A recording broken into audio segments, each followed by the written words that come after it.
Once you've ruled out the impossible, whatever remains, however improbable, must be true. And it is not a question of a little occultism or a touch of mysticism, Mr. Denton. It is vampirism, and there's a host of damned souls at Pelham House.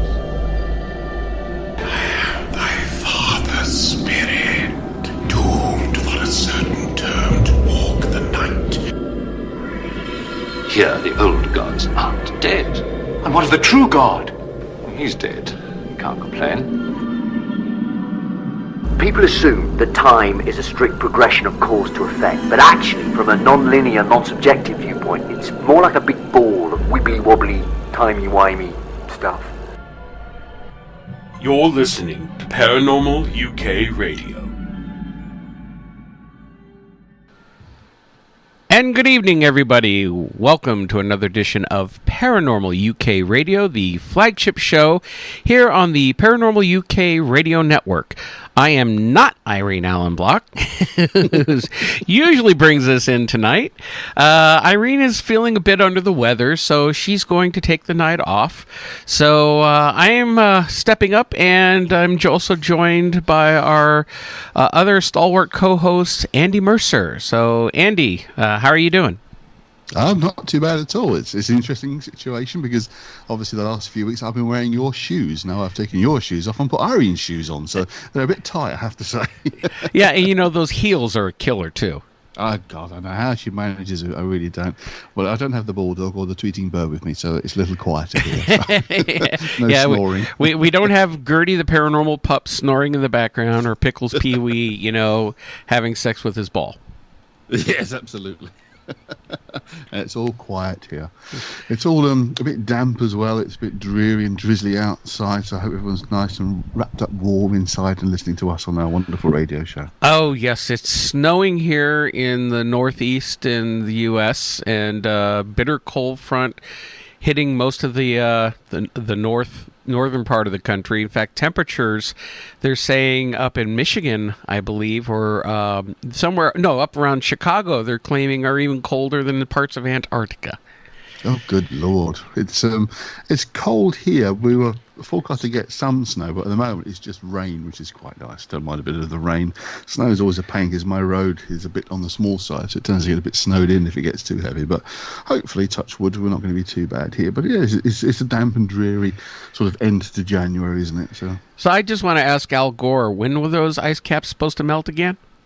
Oh, yes. Yeah. When was that? Was supposed to be like, what, 10 years ago? Well, that's one of the reasons why it's wetter now, they reckon, because there's more rain, there's more water in the atmosphere, so maybe. Yeah, I saw something that Whitley Strieber posted, and I like Whitley. We've had him on the show. I have a lot of respect for him, but he did post today saying that all this Arctic cold weather is actually evidence of global warming. I'm going, okay. Well, I think they try to call it climate change to cover their backs these days, rather than just say it's going to be warming or cooling, just climate change. But it is one of those big things. I mean, a friend of mine who's really much into geography, his degree was in geography, and he says, we get climatic change. It's normal. It's part of the process of how the world works. It's a breathing, living thing. But there is evidence to say that maybe we have sped it up a little bit. So it's a bit 50-50. It would happen anyway, but we may have made some difference, unfortunately. But you really can't say. The only way you would know is to go back in time and not have the fossil fuels and see what we're like today without fossil fuels. So you can't do it. There's no way of really knowing. And it's like many things. No one's absolutely certain either way. But I don't know. There is some evidence that something may be going on. Well, I'm not to get into a tangent because we do have our guest waiting in the wings here for the show tonight, but I will say, I mean, nobody could sit there and tell me that, we do not affect the climate. There's too many of us spewing too much stuff into the atmosphere and whatnot. Yes, we're going to affect the climate, but I also agree with you. The Earth is a living, breathing thing. It goes through different climate changes. We just came off of our last ice age 10,000 years ago, and we could be due for another. Who knows? Well, I mean, technically speaking, some of it's still in evidence. We're still in the very, very tail end of it. So exactly that, come back in a couple of thousand years, it could be burning in the tropics here in sort of the UK, in Northern America. It'd be like be like Africa with heat and that kind of thing. But I don't think we'll ever get to see that. I don't think. A lot of it is what happens with the sun. You know, we don't know the sun does a lot of strange things, and my big fear is if we ever get hit with a CME, then that could make life really interesting for us. Would be a real problem, because that's the funny thing, as I may have mentioned before, I used to be a school teacher and trying to explain to the kids that in the middle of our winter, and yours as well, Northern Hemisphere, we're at the closest to the sun we ever get. And they were like, but sir, it's really cold, it's rain, there's snow. But no, we are closer. That's why the Southern Hemisphere, like Australia at the moment, is absolutely boiling. Oh, yes. 50 degrees, because obviously they're tilted towards the sun, and we're closer. And trying to explain to the kids the midsummer for us in the Northern Hemisphere is as furthest we get from the sun. And they're like, that doesn't make sense, sir. But that's how the world works. To say it's not straightforward, and it does all sorts of strange things and forms movements, patterns of tilts, of angle that makes all the differences. Yeah, well, we could be like tilted on our side, like was it Neptune? That's like spinning on its side as it goes around.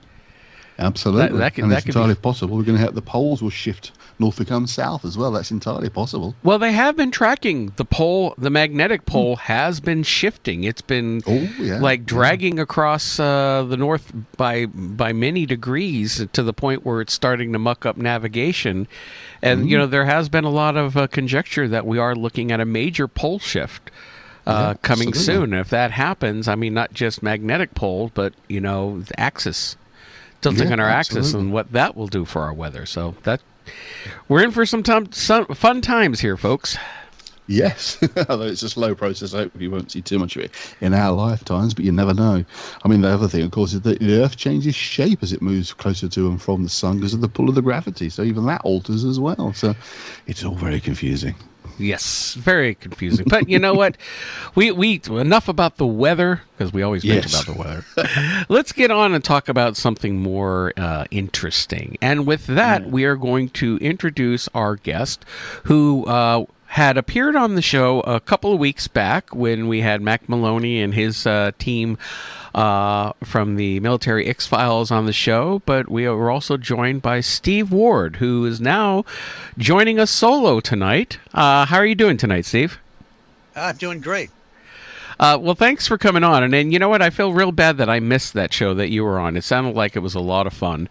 And but now we got you this time. We got you all to ourselves. So we're going to be talking about a lot of interesting things tonight, especially with cryptids and a lot of strange phenomenon. So let's just go ahead and kick this off. I mean, one of the things that we had talked about that we could go into tonight is a bit about Mothman. And I have to admit, I find Mothman to be one of those really strange types of creatures, phenomena that just seems to defy reality. And yet so many people have seen it. And there's, of course, the famous incident that John Keel chronicled in his book, The Mothman Prophecies, and back in the 60s. And so, I mean, let's chat about that. What are your thoughts on Mothman? Wow. It brings in...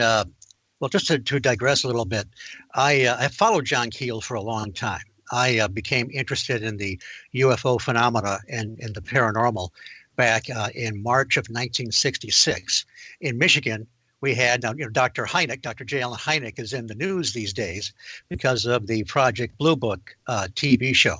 I don't know if it's being shown over in England yet, but, all across the U.S. and on cable. And he is famous for that incident in March of 66, where he suggested that some of the sightings in Michigan, by the way, these were happening in my backyard virtually when I was a kid in junior high school. But he suggested that some of the incidents were swamp gas. And of course, that took on a life of its own. But several months later was that first sighting of what they weren't even calling Mothman at the time, this strange winged humanoid creature, which chased two couples down Route 62, just north of Point Pleasant, West Virginia, right along the Ohio River, deep in the Ohio Valley. And John Keel, as you mentioned, he wrote the book he's the most known for is the Mothman prophecies. But sometime before that, he wrote a book called UFOs Operation Trojan Horse. And that's where he started to link together seemingly different types of paranormal phenomena. And that's kind of where the Mothman comes in. He was there, the main incidents happened over about a 12 to 13 month period leading up to the collapse of the Silver Bridge. This bridge is the one that linked Point Pleasant, West Virginia with Gallipolis, Ohio. Many people think it was connected to the sightings of the Mothman. He spoke to about, a little over 100 witnesses at that time. And they all were reporting generally the same thing. I mean, something was happening. It was a roughly 7 feet tall, kind of grayish black. It had huge wings, sort of bat-like. The wing spread was only about 10, 12 feet or so, while the thing was 7 foot tall. There were a lot of things about this that didn't make sense. I have been able to speak, by the way, to about 6 of the original witnesses. Not everybody saw exactly the same thing, but here's the problem. We want to try and put, we're familiar with Bigfoot reports and the Dog Man and several other types of cryptids. And there's a tendency to want to put these in sort of a flesh and blood context. Some of them you can. Some of them seem to have some paranormal overtones connected with them. But the Mothman is absolutely full of contradictions. Go ahead. Oh, no, I'm just enraptured listening to what you're saying. For example, he didn't always flap his wings. Sometimes it was seen to take off straight up like a helicopter. And it would spread its wings and then take off. I mean, just defying the laws of physics. Like I say, a biologist would probably say that the wingspan wasn't big enough to lift a body that size. It had apparently red glowing eyes. And like in many of these cryptid cases, this was not eye shine. This seemed to be generating its own light. But there's some other problems with it. There's, if you really dig into it, John Keel, you can find some of his old lectures that on the internet, and even some of them have even been reprinted now. There are several books out now, by the way, of articles that John Keel wrote over the past several decades, which have been lost in various magazines, and those are really valuable. But he talked to some people that when they were close to this thing, thought they heard kind of a humming or an engine noise. Okay. One of the last people to see the Mothman. Now, the Mothman was the first major sighting was in what they call the TNT area. Now, this is was a munitions area back during World War II, long abandoned, even in the 60s. It is now the McClintock Wildlife Preserve. And they say the original sighting was by the old power plant. And so one of the last sightings in that same area was by a Mrs. Thomas, who also was one of these people that was getting prophetic dreams. That's another thing we can talk about. There was all kinds of strange things going on in this time period. And she said she saw this thing walking through the TNT area, walking very quickly, almost robotic. So, you get these bizarre contradictions. Sometimes it seemed possibly flesh and blood. Other times, more like an apparition that wouldn't have to obey physical laws. Other times, it seemed to be possibly mechanical, and it's very, very hard. I mean, like I say, several people were seeing this thing, experiencing this thing, and saw it up close. Sometimes there was one guy. I'm trying to remember. He was a professional. He's mentioned in the Mothman prophecies, but he wasn't named because of his standing in the community. He saw this thing standing out on his front lawn, and then he lost time for about 15 or 20 minutes, but it was still there. So you had a missing time situation in connection with the Mothman as well. There were a couple times when it was seen in conjunction with a strange light in the sky. I don't know that we have to be careful when we're trying to put these things together, to say that, well, Mothman apparently was an alien or connected to the ET somehow and came out of a UFO. I don't know that we can say that. It's one of these, the thing that's so fascinating, and this is the area that I am most interested in. are the so-called high strangeness areas. People will call them portals, vortexes. John Keel called them window areas, where you get disparate types of paranormal activity all seeming to occur in the same area. And the way that they're linked together is still kind of a mystery. Well, first of all, I have to say that I am right there with you in terms of, areas of high strangeness utterly fascinate me. It's where I've been putting a lot of focus on the last couple of years. But one thing I wanted to bring up, and Andy, I'd be interested in your take on this too. Because Mothman seems to defy rational explanation in what people are seeing and comparing to how it behaves, I'm wondering if what people are experiencing is a form of screen memory. And Whitley Strieber had mentioned this, and then, what's the gentleman's name? There's an excellent book called Messengers about the owl phenomenon in reference with UFO activity, and owls being used as a screen memory. Somebody will think they've seen an owl when they've actually had an alien contact. And the fact that the Mothman, the way it moves, doesn't seem like a living creature at times. The glowing red eyes, self-generating light, going straight up like a helicopter without flapping its wings. Could it be more of a holographic projection of, or something masking another object? Oh, yes. I think that that's definitely a possibility. And even when you look at some of the other cryptid sightings, it was what I wanted to mention before I go on. When Keel wrote an earlier book called UFOs Operation Trojan Horse, that's the one where I kind of came kicking and screaming at the time, because I was really happy with, UFOs coming from other planets and little silver-suited aliens, jumping out and taking soil samples and so forth. And I wasn't comfortable with the idea of all these things somehow being connected. But yes, it does seem like, although there's a paradox, because some of these things, there were actually some footprints found behind the old power plant and in some areas where Mothman was supposed to have been seen. Not absolutely clear that that's what made them, but some of these things do seem to be paraphysical. Stan Gordon, the researcher from Pennsylvania, he and his team examined several reports in southwestern Pennsylvania about 73, 74. They were Bigfoot-like reports. These things had green glowing eyes. They were seen sometimes in conjunction with UFOs or lights or even apparently landed craft on the ground. There was one really bizarre incident where there was this dome-like object on the ground. There were two of these Bigfoots. There were several people there. They took a shot at it. The craft or the image disappeared. The Bigfoots were still there. The guy swore he hit it. They were making a sound like a baby crying. And after this incident, one of the witnesses seemed to be possessed temporarily. He was out in the middle of the field, stomping around, growling. They couldn't figure out what the heck is going on with this guy. Eventually, he came out of his spell or whatever it was.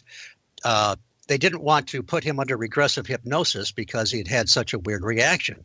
Well, quite some time later, they approached him and said, "Hey, would you mind if we, put you under regressive hypnosis to relive that incident?" And he said, "What do you mean? You came by 2 weeks later." And he said a man apparently from the Air Force and another man dressed in plain clothes put him under hypnosis, said that they would get back to him. And of course, they never did. So, and then there was another incident at the same time where a woman, not familiar with this stuff at all, not familiar with Bigfoot or whatever, she hears some noise on her porch. She thinks some dogs are getting in her trash. She opens the door, and right there on her porch or near her porch is what she described as a gorilla. It raises its arms up. She hits it point blank with a shotgun, and it disappears in a hail of sparks.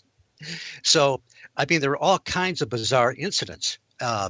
And, the more you get into some of these things, it's so hard to put them in a category. And so with the Mothman, it's the same thing. There's just so many we just have this incredible paradox. On the other hand, there are Bigfoot reports, for example, in Ohio and the Northwest, where they seem very much flesh and blood, leaving footprints, even hair samples and so forth. So you get a real major paradox in when we try to figure these things out. And, every time we think we've got something, it slips through our fingers. Again, that's the whole nature of it, and how strange this phenomenon seems to be. It doesn't seem to obey our laws of physics or normality, and it's one of the things that makes me feel, and Andy, like your thoughts on this, makes me feel that our perception of reality is incomplete or just flat out wrong, and what's really reality around us is far stranger than we could ever imagine. I would very much agree with everything that Steve and you are saying there. I'm too of the same opinion that these things are not simply nuts and bolts spaceships with little alien planets, little green men in them. There is more definitely going on, and I think you're absolutely right as well about the whole idea of perception, that what we might think we're actually seeing is not necessarily what's actually in front of us. That for these sorts of things, often because the phenomena themselves are so strange, our brains are trying to understand what on earth it is we're looking at. And as you guys know, I'm involved in psychotherapy as my profession, so I know very much about perception and how perception can be fooled, and you think you're seeing one thing when you're seeing something else. It's very much based on your own ideas, understandings, and expectations. One of the phenomena I've noticed investigating unusual events is very much that the mindset of the person who witnesses these things can determine what they believe they're seeing. The most common one, which I know I've mentioned before, but it fits in what we're talking about here, is people who have things like what they call the old hag experience, or night terrors, or sleep paralysis, hypnagogic dreaming, and where you start to believe you're seeing something in the room with you, like an alien or a witch or a monster.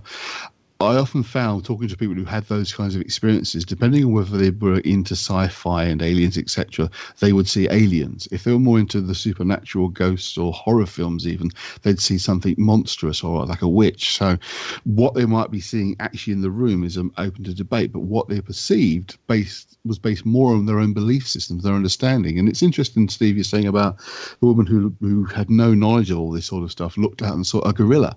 Now, that doesn't really fit in with a description of Mothman or really a Yeti or a Bigfoot, although you can say there's some similarities to a Bigfoot. But because her understanding didn't go into that rather strange realm, she was only aware of more conventional creatures. She saw a conventional creature, which then behaved very, very strangely, of course, from what you're saying there with the sparks and everything. But yeah, I mean, I often think that these things are almost amorphous. They don't have a particular form in themselves.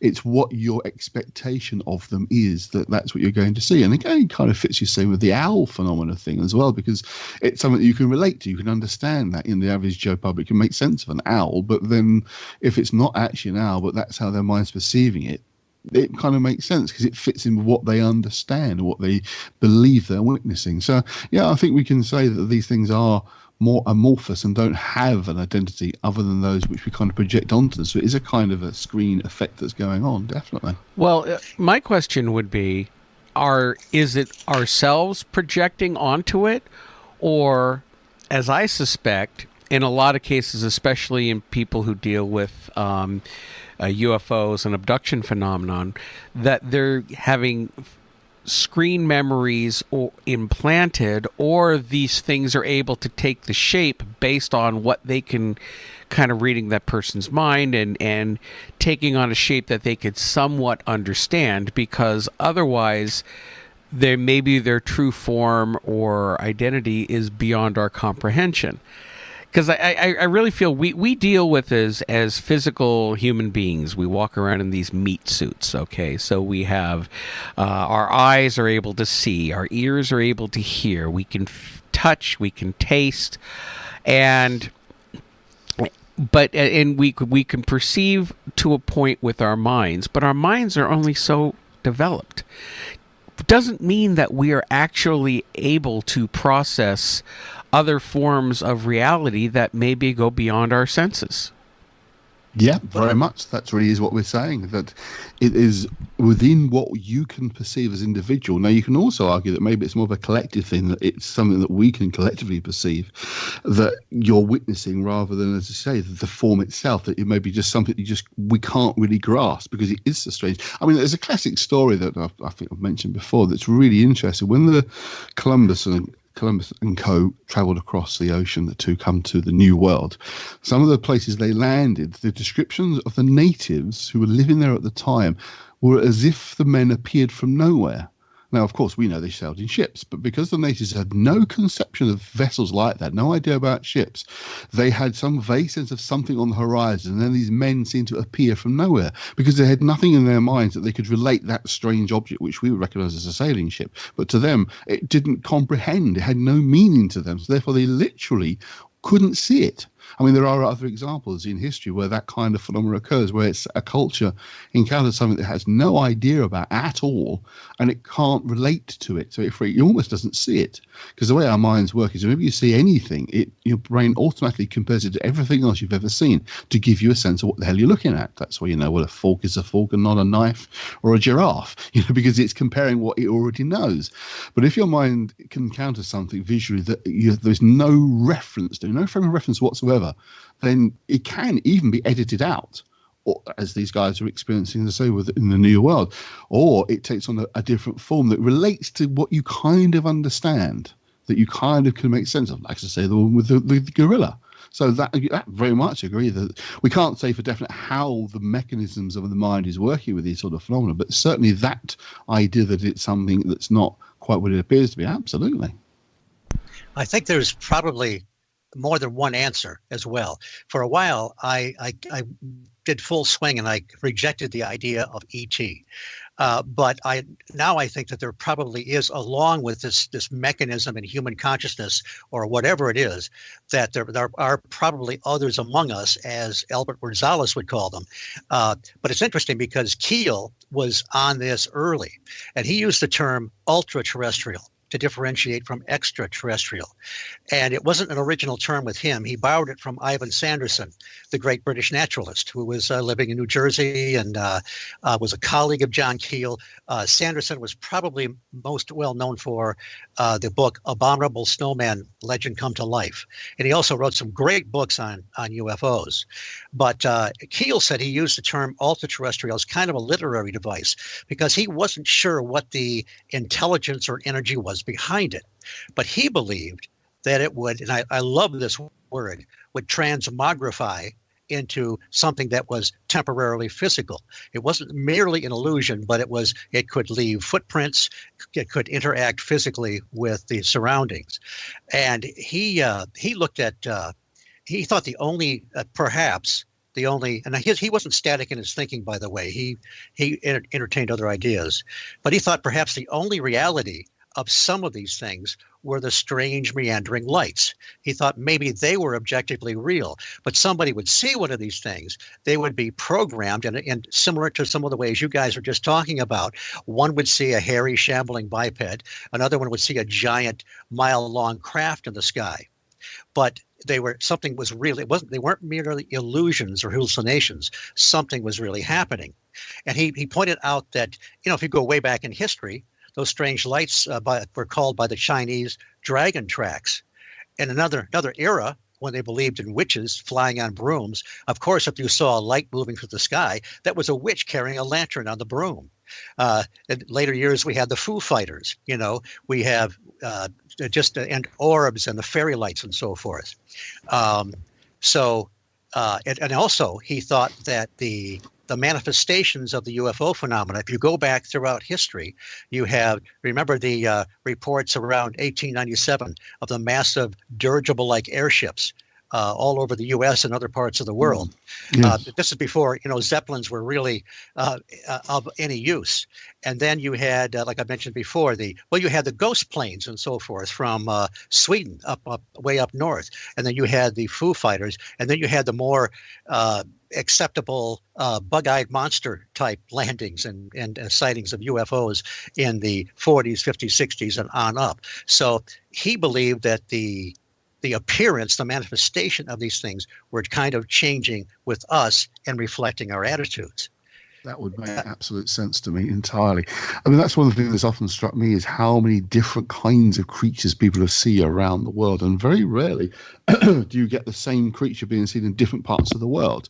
I mean, the phenomena, the Bigfoot phenomena, it seems to be predominantly located in North America. I mean, obviously there are claims in Europe, etc., but it's far, far rarer in Europe. Now, there are remote parts of Europe, like obviously Scandinavia is a good example. You don't tend to get reports of Bigfoot, but you get reports of other creatures. Trolls is another one that you tend to get throughout history, as I say, in Scandinavian regions. So you've got creatures that are definitely not normal, shall we say, excuse me, that are crypto, shall we say, but they appear different to different cultures, suggesting again there's not one particular form, that they take different forms depending on who's looking at them. And some research I did for a book I wrote last year, a couple of years ago now, that was to do with look at a lot of folklore stories in the UK particularly, and there are reports of strange creatures, but they are often the kind of thing you see almost in fairy stories now, fairies literally, sort of elves and then smaller creatures, those kind of creatures that you see, as I say, in Grimm's fairy tales. But of course Grimm's fairy tales are all based on mythology as well, so they're not made up out of the blue, they've come from myths and legends. So you see those strange odd creature phenomena occurring throughout history, but they do tend to vary in their appearance and description of them depending on what time frame or what people you're talking to, or what point in history. Definitely. Yes, and there's a let me I want to give you one case here. Remember the famous case of Joe Symington and the cosmic pancakes from outer space? You maybe rings don't a bell. Yes. Okay. Eagle River, Wisconsin, 1961. Joe Symington, he's a plumber and a chicken farmer by day. He's on his farm. He hears this awful noise. He looks out and he sees your classic UFO. It's like two plates stuck together. And there's a hatch there open. It's kind of hovering off the ground. And he approaches it, looks inside. There's 3 men inside. And they don't seem to be threatening. It's a pretty strange situation, but he doesn't feel like he's in any kind of danger. And they hand him a big silver chalice, and they kind of indicate that they want water through sign language. There's no telepathy, there's no speech. So this is like the food from fairyland kind of thing, exchanging if you go back into folklore. So Joe goes to his pump, fills it up with water, gives it to this guy, and he notices behind him, this is a small, cramped craft. One guy's working on a control panel. The other guy is looks like he's cooking pancakes on an open, flameless grill. All right. Yes, very nice. And so he gives him a few of these pancakes, apparently in exchange for them giving water. Now you can wonder why ETs would need an external water source. I hate to think what the plumbing situation is on there. And it would think that they would have maybe some Tang and some freeze-dried food. Maybe they needed it because the loo was backed up. Yeah, that would be maybe, yes. At least I didn't ask Joe to vacate their commode. But anyway, so he has it. It doesn't last very long. He tells this local judge that he knows. Project Blue Book gets involved. Dr. J. Allen Hynek gets involved. Everybody thinks that this guy he's a solid guy. He doesn't make up stories. And why they don't believe it, they believe that he does. Okay. The Air Force, by the way, before I'd say the Air Force actually spent taxpayers' money to examine the ingredients of these cosmic pancakes, right? Yes. But in the meantime, the judge who tend to believe Joe had a real experience, he still was a bit tongue in cheek. And he said, well, Joe, what do these guys look like? Little green men?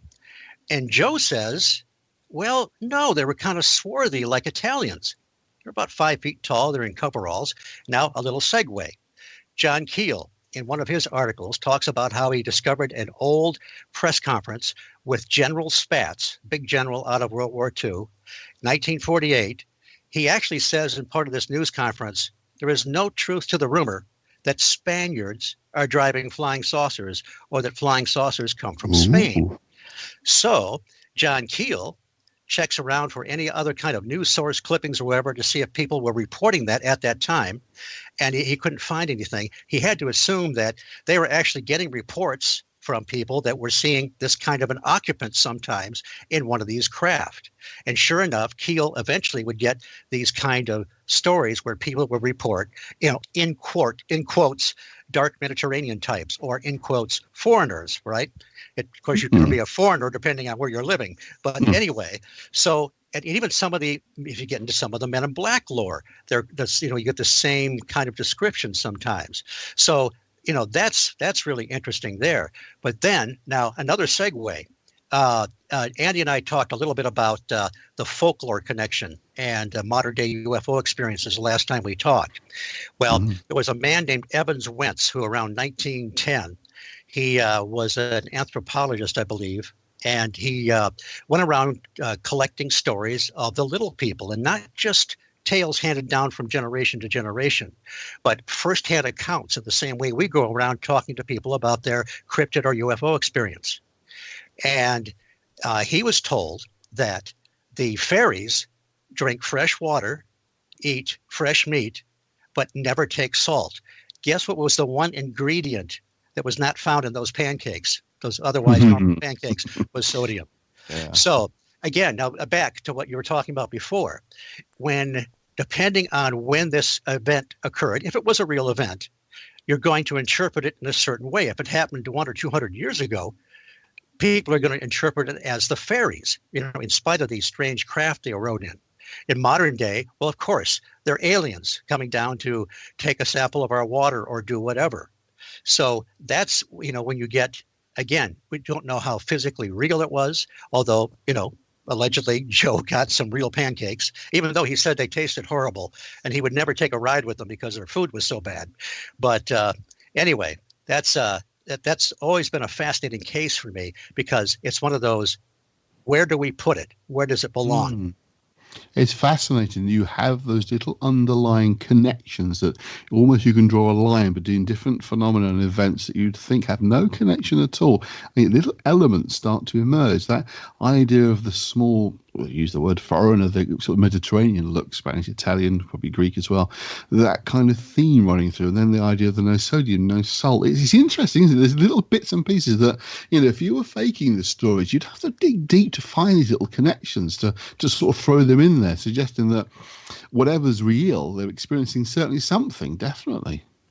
Yeah, that's the thing, when you look at some of these experiences that people report, if you're going to spin a tale, there's certain things you don't do, there's certain things you don't say. And, you're going to try and make it as believable as possible.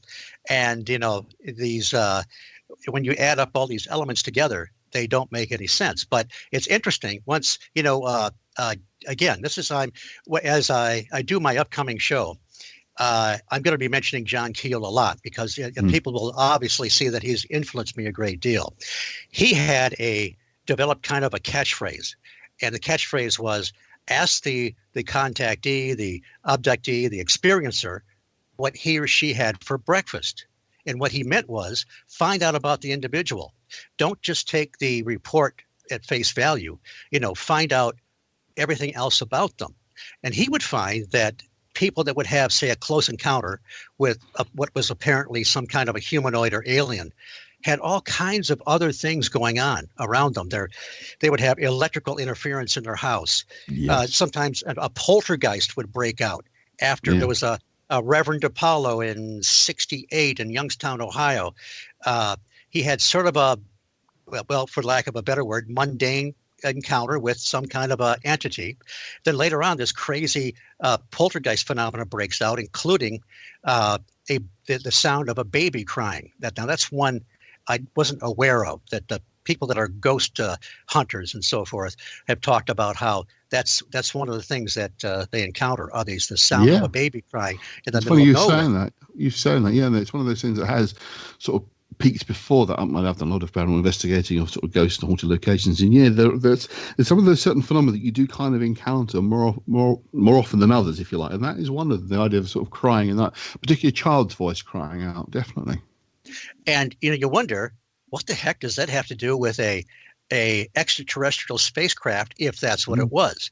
What what did it trigger? Or, is it all part of this, I don't know, this super spectrum that Keel talks about? So it's very, very mystifying. This is my passion, though. When I gave you these examples of some of the way these things connect, there's a lot of other things. There's, crop circles connect with saucer nests, with fairy rings, and so forth. We can go into that if you want. Absolutely. Okay, let's talk about that a little bit, because these are so fascinating. There is nowadays, or in recent history, we've had the phenomena of crop circles, and we know for a fact that sometimes they're man-made, and even the very complex ones. I know somebody that went to England some years ago and was part of a group of people that made them. On the other hand, the naughty man. Yes. They may have had permission. Sometimes they get permission from the farmer, and sometimes they go under cover of darkness. So I didn't ask if it was sneaky or not. Yeah, no fun to know. Now, other people, I've heard them. I've never talked to one person one-on-one, but some people say that they were out there and they actually saw one form in a matter of moments. And some people will say, well, it's ET, or it's some kind of satellite radar from the military or something. I heard a report, Linda Moulton Howe, some time ago. She interviewed some people that were out at night forming these crop circles. And have you seen these like YouTube videos or whatever, where these little balls of light supposedly show up around the crop circle? Yeah, I've seen those. Yes. Okay. Yeah, well, supposedly they were out there and they were doing this, and all of a sudden this light phenomena shows up, as if to say, either, hey, this is our job, or some people say the simple act of doing this meditation and this connection with Mother Earth has created the phenomena. So, I tell people that's too complicated for me.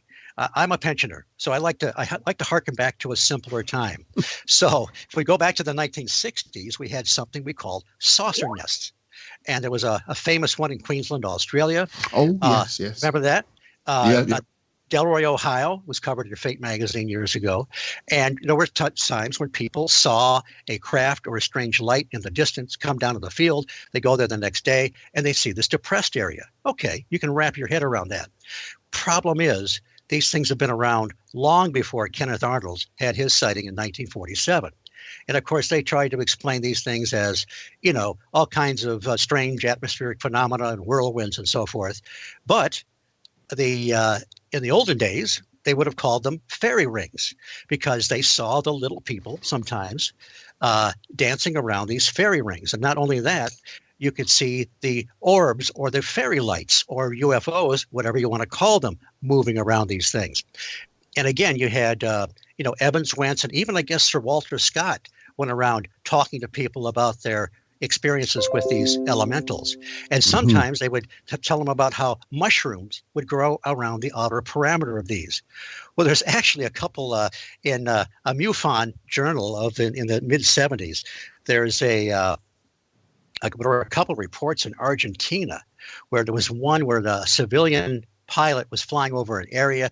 He saw kind of a strange formation or circle or something on the ground. The military was alerted. They come down there, and it is kind of a circular saucer nest kind of a thing. And strange lights had been seen in that area. And there were about 6 or 7 rather sizable mushrooms growing around the outer parameter of this. Now, there's no way to verify this. There was another one a few years earlier, I think, not too far from a school. The other one was kind of out in the middle of nowhere. So, if there's any truth at all to that, isn't that bizarre? That brings the circle completely around. Crop circles, saucer nests, fairy rings, mushrooms, past and present. What the hell is going on? We used to have one in the school grounds of my old secondary school that was basically mushrooms would grow in this very dark circle of this ring that was actually in the middle of the field, and people used to tell stories about it being alien spaceships landing, especially the first years of school. Oh, that's cool. Tell them that's what that was, but it was actual mushrooms growing. But yeah, right. I mean, that's one of the things. Crop circles are fascinating themselves. The vast majority of them I'm absolutely convinced are man-made, but there are historic reports that go back far further. There's the mowing devil Devil, I think it was called, as an article. It's in the 1600s that has like a what you call the wood carving kind of where they used to make drawings of things. It's like a block print of what looks like the devil mowing the grass. It's drawing a big circle on the ground. So clearly they do go back much, much further. But yeah, I mean, the vast majority are definitely man-made for sure. But yeah, those connections, isn't it? That's the fascinating thing, that you find these things that underlying, there are strange links that you wouldn't imagine you'd find with the different phenomena and experiences that do seem to draw them in together. Oh, by the way, I wanted to, when we were talking about these things sort of taking on the shape or, the expectations of the viewer. Yeah. If we go back to one of the earliest paranormal investigators, Sir Arthur Conan Doyle, who, of course, is world famous, throughout the cosmos famous for Sherlock Holmes. Absolutely. Everybody knows that. But he was basically a paranormal investigator. He firmly, of course, believed in the fairies and that people were really having these experiences. But he said that the appearance of the fairies was largely dependent on the individual viewing them. Isn't that interesting? He sounds like he and John Keel would have had a lot to talk about. Yep. As I say, that's one of the things you don't know, Steve, I've talked about already, is that we're both of that mindset that these things are like a third place phenomenon, as I like to refer to them. They're not aliens, they're not ghosts, they don't fit the category. That fundamentally these things have been categorized by us, because that's how our minds work. We work with ideas of pigeonholing things, of determined forms and shapes that we can comprehend. But these things are somewhere beyond that. And I've said the same kind of things you're saying there. They're not just in your head, and they're not just out there in front of you. They're somewhere in that third place where they are kind of in the middle between the subject-object relation, which is how we perceive the world. Don't go down that path. It gets a bit boggy. But that idea that they're not just the thing you're seeing, and they're not just in your head. They're in that third space. Absolutely. Go ahead. Well, you've talked an awful lot about the stuff that you're interested in, but I want to hear a bit more about you. How you got interested in this whole sort of thing in the first place? How did you become fascinated by this strange world we're living in? Well, I mentioned it very briefly, but of course, I've always been interested in science fiction and that kind of thing. But when like I say, March of 1966, we had very credible sightings, a major UFO flap in Michigan, south central Michigan, Ann Arbor, Dexter, Hillsdale. And again, I was in junior high, so I didn't have any wheels to go play a UFO investigator. But it was fascinating to see this unfold on TV. And there were very credible sightings by police officers and so forth. And, the mainstream media was covering it, and a little tongue-in-cheek, of course. But that was March. But it was that following November when that first report came over, that report where the Scarberries and the Mallets were chased by this winged humanoid down Route 62, let's say November 15th, 1966. That was pretty amazing. And little did I know I would be following the Mothman for the rest of my life. I'm very involved in the Great Mothman Festival they do every third week of September. Yes. I started out as somebody that just attended and had a great time. And now I help behind the scenes. I have spoken there the last couple of years, and will probably speak there again this year. I also do something that's really a lot of fun. I mentioned the TNT area. And what they do is they have what they call it's kind of like a Halloween hayride a little bit. There's three of us, and we're pulled by a tractor. And so we take people in big groups through the dreaded TNT area in the dead of night. And let me tell you, gentlemen, that place is creepy in the daytime. And at night, it's really something. Without the Mothman, it's creepy. And first, the men in black would be there to try and stop you from going in. They've got their little megaphone, and sometimes they'll chase you in a golf cart. I guess the black Cadillac was in the repair, and they do a great job. And then, did it have the nice 1950s, wings on the back? Well, a little bit later on, two of my friends, you'll have a guaranteed flyover of the Mothman. And which is they have this ingenious low-tech setup where when the tram comes through at a certain point, the Mothman will come come across on some wires with red glowing eyes and a great sound effect, which was actually much better. The actual Mothman, people said it sounded like a squeaky fan belt or something like that. But, so you can't have a squeaky fan belt noise to try and scare the people. So we have a really, really cool sound effect. But it is, it's a really good, it has everything. It has the history, the geography. You have a whole series for 2 days. You've got speakers on different aspects of the paranormal. Ghost hunters, people that are involved in UFOs, cryptid people. So it really is a good event. I've attended quite a few events in my time. I love them. It's a great atmosphere. It's a great way to meet people, discuss, share ideas.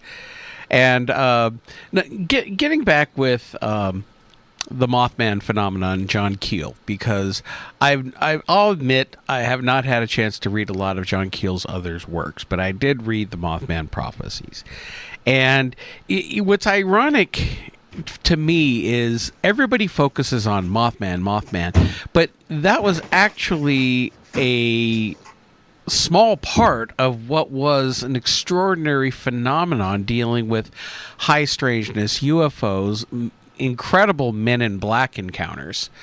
And and one of the more interesting ones that aspects of that case was Indrid Cold. Oh, yes. And now there was the movie that came out about 10 years ago or so with Richard Gere based on the book.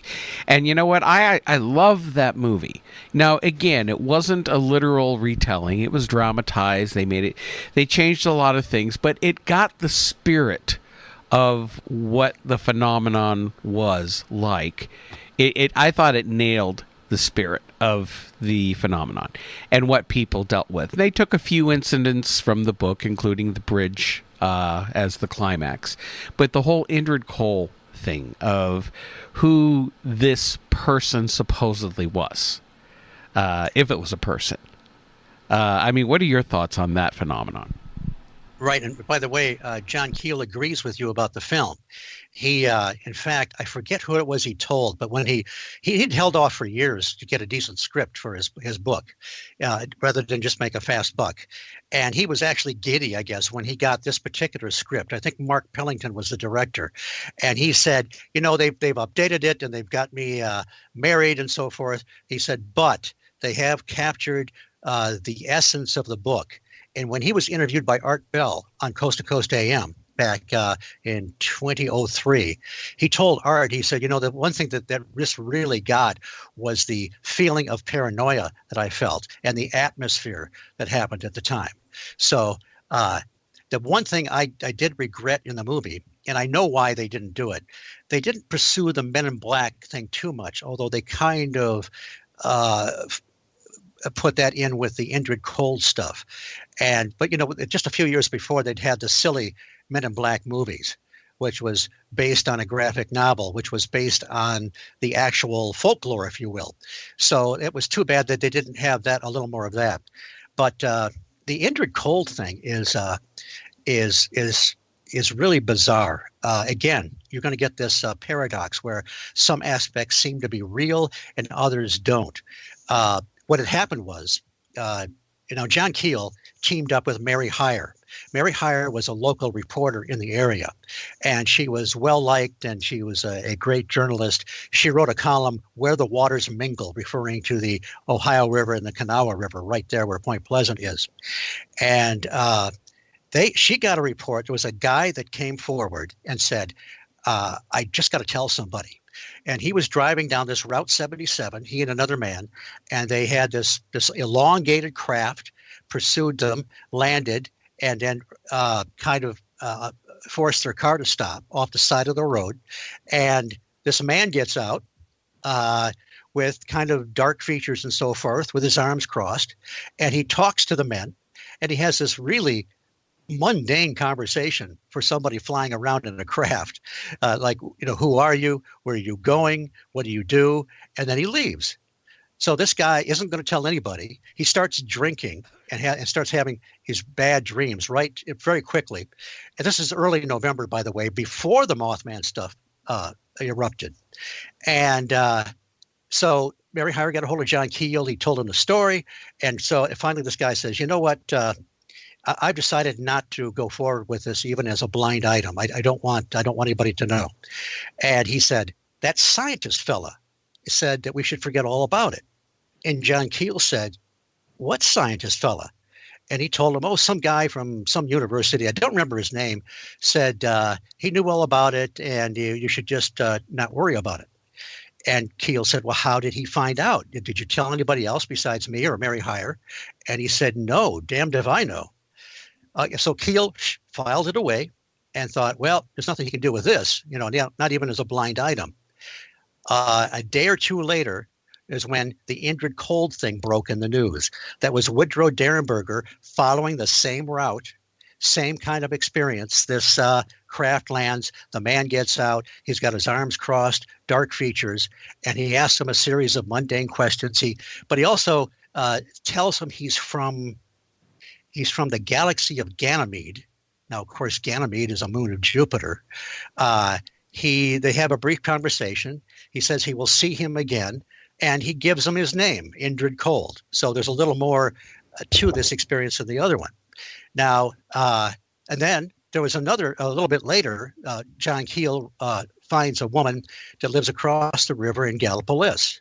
And she contacted him. She'd been having all kinds of strange things going on her property. There was a farm, and she was having animal mutilations. She had apparitions in her house. Her son was seeing these large, sort of almost boxcar-like silent craft coming over their land. She would go to the police, and they would just laugh her off. She told John Keel, and she's very nervous, by the way. She keeps looking at him like, is he going to believe me? Is he going to think I'm crazy? And she had an experience with an Indrid Cold type character as well. I think she worked in the hospital. She was leaving late one night, and in the parking lot, this craft descends very quietly, and two men get out.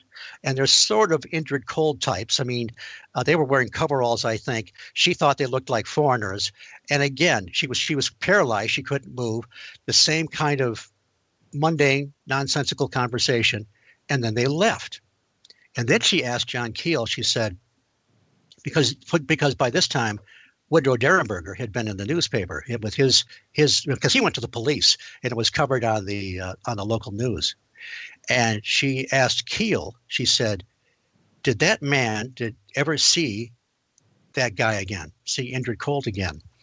And John Keel said, well, he says he did. And she looked relieved because she said a day or two later, right in downtown Gallipolis, Ohio, she saw the same two men dressed in normal clothes, and they kind of nodded at her like she would know them. And she was freaking out. She didn't know what to make of any of this. Now, on the other hand, even Woodrow Derenberger's, I think, stepdaughter said that after a while, he started to embellish some of his experiences. He said that Indrid Cold took him to Lanalos, which was the planet he was supposed to have come from. So it's one of these things that I think though that Woodrow Derenberger was actually able. He would tell his family when they went out and about, you're going to see a UFO when you're out, and sure enough, they would see a strange light up in the sky when they went out there. So you had some elements that seem to be real experiences corroborated by other people. You have part of it that seems to be a hoax. And then you have other parts that seem to have some kind of paranormal overtones. So again, you try to make sense of this stuff and it just slips through your fingers. It's so weird. And again, when you're dealing with the Men in Black phenomenon, I remember one time John Keel had mentioned having was it him or himself or somebody else he was retelling a story, having a sit-down conversation with this man in black. And this guy was being very pleasant, but he was obviously wearing makeup. And do you know the story I'm talking about? I think you're talking about Dr. Hopkins in Maine. Okay, that might have been it then. Gentleman wearing a hat, was obviously wearing makeup, and he kept, picking things up and looking at them like he'd never seen them before during this conversation. It makes you wonder, what's going on with all the theatrics? I mean, they're trying to blend in. Right, but what are they? I think that also there might be a couple stories in there. Mary Heyer had some strange men come into her office right in downtown Point Pleasant, and there was one one short guy who had kind of odd-looking eyes and everything was trying to.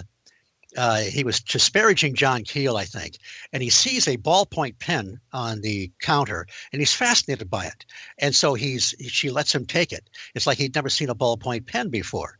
But there's been a lot of really strange encounters. By the way, John Keel, when he used the term, he said men in black. It was kind of a generic term because, sometimes they did seem to represent men in dark clothes with fedoras or whatever. Other times they kind of refer to Air Force officers that may have shown up, but not Air Force officers as it turned out later. So there's that sort of a blanket term that covers all kinds of strange people that either try to find out about your UFO experience or suggest that you don't talk about it. There's some, the one I mentioned briefly, the Dr. Hopkins one was, that's the one where he thought he seemed to be wearing makeup. That has been called into some question, and it may a nephew of his came forward a few years later and thought that he made it up. And there's a more recent book that took some issue with it. But I went back to the source, which was Dr. Berthold Schwartz in UFO Dynamics. They were colleagues he was a colleague of Dr. Hopkins, and Hopkins had done a regressive hypnosis for their UFO organization for the Stevens case. It was some kind of a missing time thing back then. And later on, he gets this call where this gentleman wants to come over and talk about the files. And it's this really weird guy. He said, told him that you told him what kind of coins he had in his pocket. And he made the coins disappear. And he said, do you know what happened to Barney Hill? Of course, Betty and Barney Hill, the famous abduction. And Hopkins said, well, I think Barney Hill died of a heart attack. Actually, it was a cerebral hemorrhage. And the man said, no, he died because he had no heart, just because how you no longer have a coin in your hand anymore, because the coin disappeared. It's a really creepy story with a lot more detail. I don't know why Hopkins would make it up, and Dr. Berthold Schwartz thought he didn't. But let me give you another example of a Man in Black story. Okay. That was investigated by Jenny Randalls. And Jenny Randall's a great British researcher. There was a lady that's witnessed I can't remember where, but she witnessed a UFO. And a couple of men showed up, supposedly from the government. Now, some of the men in black look very strange. They have a very weird countenance. Well, these guys look pretty normal. But they started, now her parents let them in without any question, and they couldn't understand why. It's almost like, the vampire motif, where if you invite them in, they're in, and there's no way to get rid of them. So they start asking, one of them starts asking this young lady questions, and she's very disturbed by it. And they're firing one after another, and they're not particularly, they're not questions that are going to really illuminate very much. So Jenny Randalls and her team got the idea of, why don't we, put this young lady under regressive hypnosis to see what she was really feeling about all this. So they did that, and they found out, at least in this woman's, from her perspective, while the one man was asking a verbal question to her, the other man was firing a telepathic question to her alternately. Neither series of questions meant very much, but she was very disturbed by it. She couldn't understand what was going on, where she was getting a verbal question and a telepathic question. Now, this was investigated by some very credible people, and I don't know what to make of that either. But if you go back, it's almost, some people call the Men in Black phenomena sort of a modern day manifestation of the devil, or a sort of a modern day devil theory. And there does seem to be some similarities to that folklore and modern day folklore of the Men in Black. There also, I believe that there is some connection to possible even fairy lore with Men in Black type of high strangeness and phenomenon that's very similar to some reports over the years of dealing with either the fairies in the UK or Andy, do you have does that ring a bell to you? Very much so. The imagery we have modern times of fairies, like the sort of thing you see from Disney, etc., is very, very far away from those kind of creatures. Yeah, the idea of them visiting and questioning people in their homes, it's not that far removed from the kind of stories you do see and do read, particularly of sort of 1800s, of these like myths and stories about the fairy folk who visit and take babies away, and they talk to the people in the house and disappear underground. So yeah, there's definitely are parallels there. Steve, where do you think they come from? I know it's a bit of a broad question, but what is your take on what you've read about and you've discovered about them? Nick Redfern has done a great job, and he's written about 4 books covering the Men in Black phenomena and from all aspects, and covered it in other books as well. Some of them, again, under this umbrella, this generic term, are simply real flesh and blood people from the government messing around, maybe actually trying to get people to be quiet about their UFO experience. I also wonder if in some cases they're familiar with the literature. I wonder if they did some kind of a program where they sort of took on the persona of the Men in Black and messed with witnesses to kind of test the reaction. I think the government oftentimes is up to all kinds of mischief, but the ones that are, for lack of a better word, paranormal, the ones that are so odd, where they have a certain appearance, the pointed features, the long tapering fingers, I don't know. It's almost like they're part of that phantom menagerie along with everything else. I mean, they may come from the same place as the paranormal Bigfoot or the Mothman or some of these other things, and then just kind of fade back into wherever it is they come from. It's very, unfortunately, I'm not a guy with a lot of answers, but I like you, I see those strange connections. Even the sulfurous smell comes up with Bigfoot, with demons, with Men in Black. Absolutely. With UFO pilots sometimes. Not always, but there's it's just very interesting. I wanted to go mention some other weird connections, because this can be a very physical phenomena. We have hundreds of cases where the close proximity of a UFO and a vehicle, the vehicle stalls, and we assume, okay, it's some kind of a electromagnetic effect, it's interfacing with the engine somehow and causing it to cut out. But then you look at there's other things that stop vehicles.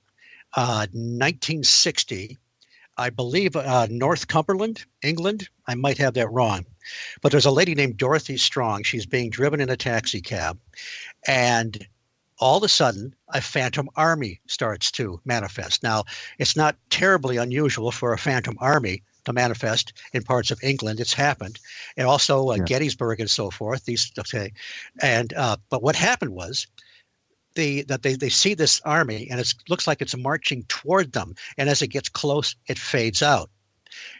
All of a sudden, the taxi cab stalls. The fare meter goes crazy, and they feel like they're being hit by a invisible wall. The Phantom Army, and by the way, it was the Battle of Otterburn from 1388. And the reason they know that is because it isn't the first time this thing is manifested. And apparently some history buff has seen the uniforms and could identify what it was. But anyway, it dissipates. Everything goes back to normal. The fare meter settles out, and the engine starts again. And now let's get back into cryptids, all right? About 1960, near Marlington, West Virginia. It's a 2-lane. W.C. Doc Priestley, he's cruising along in his car, hasn't had any trouble with his car, and he's following a bus. They're kind of going caravan style. He and some of his friends are headed somewhere. All of a sudden, the car stalls and coasts to a stop. He looks up, and he sees what looks like a classic Bigfoot staring at him. The Bigfoot, now then his friends eventually see that he's not behind him anymore. The bus stops, turns around, and is starting to come back. The Bigfoot decides to recede into the woods. Priestley can start his car again. So they take off. He gets a very short distance down the road. All of a sudden, it starts to sputter and stop, and sparks start flying out from the engine. And sure enough, Mr. Bigfoot, either the same Bigfoot or his kissing cousin, is standing right there by the side of the road, and it has affected his car. There's a few cases on record like that where a cryptid seems to interface with the vehicle. Now, how do we explain that? Is that some people say Bigfoot's interdimensional. So was he going through the process of manifestation somehow in the same way that the Phantom Army was, that caused some effect on the car? How do we process that? That kind of makes sense, doesn't it? The idea that the EM field around you is affected, which is often the phenomenon we do with ghost investigations. You get that kind of EMF readings going a bit strange, and they're often the reports of power failing in equipment like camcorders, etc., suddenly draining of all energy, even though they're like brand new or recently recharged, and then phenomena starts to occur. So it seems to be that it's almost like, one way you see it is kind of shifting dimensions. It takes a lot of power and causes sort of electrical discharge and causes electrical effect before these things actually properly manifest. So yeah. But it's crazy. I mean, if I had that happen to me, I don't think I'd tell a bloody soul. Yeah, I got car trouble. And it's because this Bigfoot was hanging out nearby. But here, let me tell you my favorite vehicle stoppage of all time, and it has nothing to do with a combustion engine. All right, Elliot O'Donnell is another one of these early paranormal investigators, for lack of a better term. Late 1800s, early 1900s, he wrote a series of books, and in Ghostland, he talks about a relative of his in Limerick, Ireland, and he and his servant named Dunkley. Now, this has got to be a true story if you've got a servant named Dunkley, right? So the owner, this relative, he's actually a uncle by marriage, is being driven by his servant in their buggy and single horse. All of a sudden, the horse comes to a dead stop. So he turns around to look. He's had his back to his driver. He turns around and looks and sees the horse is stopped dead. The horse is shivering. His servant has a look of absolute terror on his face and seems to be in kind of a stupor. And also, he looks down and he sees these little shadowy forms that are swarming around the wagon and kind of ascending up on the wagon. So he grabs the reins and breaks the spell and takes off. So they get a mile or two away, and his servant comes out of it, and he asked him, what happened? What did you see? Now, from his mind's eye, he saw a troop of dancing fairies making merry. And I guess it's bad news when you come upon the fairies and they're having a good time. They don't like it. So in his mind, they looked angry. They were starting to climb on the wagon and trying to pull him off. So he was terrified. So interesting that, again, if you're going to spin a tale, why would you say that each man experienced something different? But not only that, think about some of the classic UFO abductions. Betty and Barney Hill, the early 1960s, one of the most famous UFO abductions in history. By the way, the stuff that happened to them afterwards, after the abduction experience, is even stranger than the original experience. But at any rate, Barney becomes kind of unconscious for part of the time, and you could say in kind of a stupor. Betty Hill is alive and well, conscious and in a real ball of fire and giving the aliens hell. So you have this strange, a situation where one seems to be a bit unconscious or not completely aware of what's going on, and the other is perfectly conscious. Also, while they had a very, very similar experience, it wasn't exactly similar. Like the facial features of these aliens or whatever they were a little bit different, kind of mirroring this situation that Elliot O'Donnell reported on. And another comparison would be Pascagoula, Mississippi. Charles Hickson and Calvin Parker.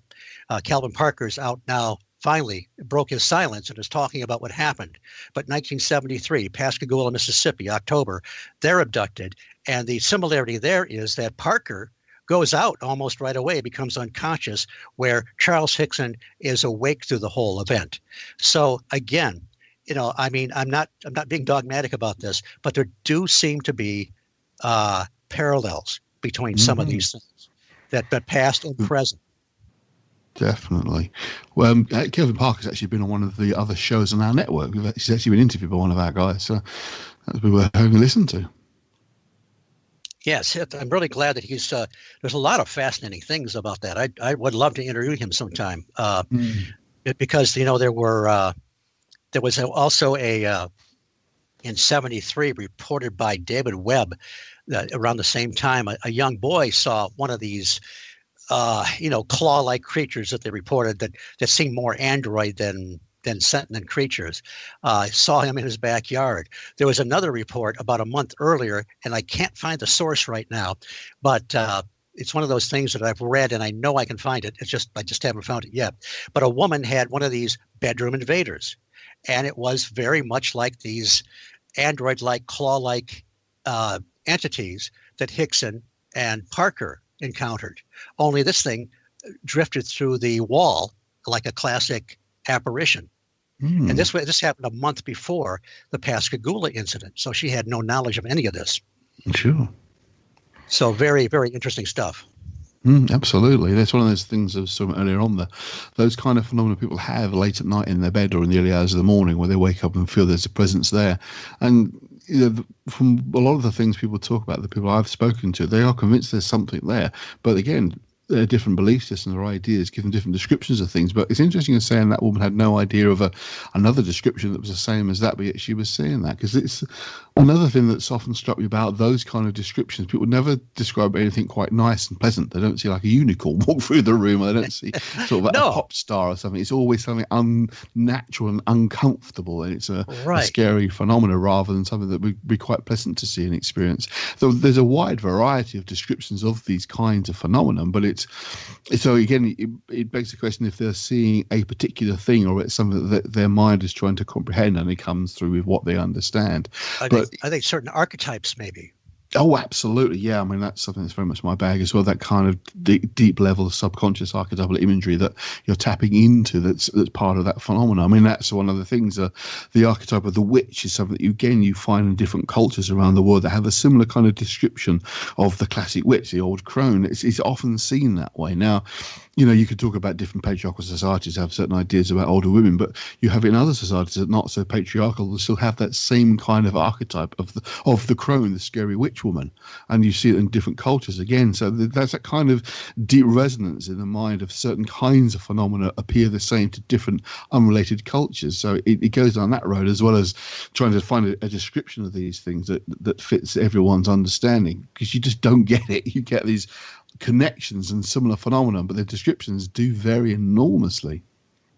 Very much the trickster element seems to be in there. Indeed. Yes, underneath. Absolutely. Very interesting. Jacques Vallée said something once that the phenomena negates itself. In other words, somebody sees a UFO. Sometimes somebody will come to the door in an official capacity or Man in Black type or whatever and say, don't report your sighting. This might even be a situation where they haven't reported. So this thing shows up. Other times the reports are so bizarre that people are unlikely to even report it because, in matter of fact, there's a lot of situations where eventually, somebody will report an incident, but later on they'll come out with the really weird details that they would say, we didn't want to tell you this before because we didn't want you to think we were crazy. But you still have this sort of weird balance where it is so bizarre that it's not believable. But even if they report it, people aren't going to buy into it, like Joe and his pancakes, Yeah, So yeah. I think Valet was onto something, and that seems to tie into that trickster concept, which is, if you look at places like the Skinwalker Ranch and some of these high strangeness areas, Point Pleasant, and so forth, there's a very, very strange element there that seems to pull it back into the realm of, some kind of, interface with human consciousness. Absolutely, as we were talking about on the show a few weeks ago about Rendlesham Forest, we have an obvious UFO incident that we all know about in 1980. But as I was saying on the show, there are a number of different events over the years about that general area that just don't defy logic, don't make any real sense. Strange sightings of abnormal creatures, things acting in impossible ways. I mentioned that two-dimensional image that someone saw walking across the road. At one angle, it was like side on, it was perfectly normal, it was a strange creature, but turned 90 degrees and it was flat, completely flat, and then turned back again and carried on walking across the road. So it's literally just two-dimensional. I mean, that's the one that's really stuck in my mind, that was told to me by the guy who'd recorded the event from somebody else. It was secondhand, but it was still a phenomenon that I found absolutely fascinating. So there is definitely places around the world that are areas of high strangeness, absolutely, where a number of phenomena are seen over the years that, again, sorry, appear different to different people, of different mindsets, but are clearly seeing something that is undoubtedly abnormal, paranormal, supernatural, whichever term you prefer. Well, let's go back to cryptids a little bit. We're all fascinated by the Loch Ness Monster. And I had a chance to, in 1973, I had a chance to backpack throughout Europe and so forth. And I got a chance to actually see Loch Ness, which was really cool. Now, I had just read a few months before that a book by F.W. Holliday called The Great Orm, that's O-R-M, which is simply an ancient word for worm, of Loch Ness. And it was fascinating. And at that period of time, he believed it was a flesh and blood creature. And he didn't buy the plesiosaur model because it didn't really make sense. If it was plesiosaur is an air-breathing creature. Even if it survived millions of years, it probably wouldn't be surviving in the loch with those kinds of temperatures and needing to get air once in a while. We would have had many more sightings. Sure. But he thought it was kind of an oversized mollusk, and there were some really fascinating land sightings to see this thing kind of slither across the road like a big worm or whatever. But then, like so many people, like John Keel, like Jacques Vallée, like me, like so many researchers, and probably yourselves, something wasn't fitting. He found that Loch Ness was a UFO hotspot.